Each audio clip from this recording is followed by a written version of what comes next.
মাননীয় আদালত, আমার ভুল হয়ে গেছে, বিরাট বড় ভুল হয়ে গেছে মাননীয় আদালত। নাবিলার সাথে সম্পর্কের কথা সাইমা জানতে পারে। সাইমা নাবিলাকে ঘরে ডেকে এনে ইনসাল্ট করে। রাগে ক্ষোভে ও বাসা থেকে বেরোতেই অ্যাক্সিডেন্ট হয়, কিন্তু সেই অ্যাক্সিডেন্টে ও মারা যায়নি। এই নাবিল আমাকে বাধ্য করেছে ওকে খুন করতে। সবাই ভাববে অ্যাক্সিডেন্ট, আমি পরকিয়া করে হিতাহিত জ্ঞান শূন্য হয়ে পড়েছিলাম মাননীয় আদালত। আমার সাজানো সুন্দর বাগান ধ্বংস হয়ে যায় এই পরকিয়ার কারণে মাননীয় আদালত। আমার ভুল হয়ে গেছে মাননীয় আদালত। এই মামলার রায় ঘোষণা করা হবে। অত্র মামলায় এই সিদ্ধান্তে উপনীত হয়েছে যে নাবিলা বেগম এটি একটি পরিকল্পিতভাবে নির্মম হত্যাকাণ্ড ঘটিয়েছে। বাংলাদেশ পেনাল কোডের ৩০২ ধারায় তার মৃত্যুদণ্ড প্রদান করা হলো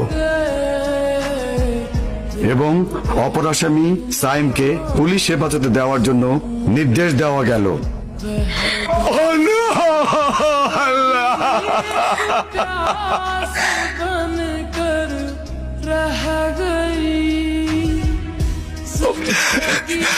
আমি জানি আমার সন্তান পৃথিবীর সবচেয়ে নিরাপদ জায়গায় আছে এবং থাকবে।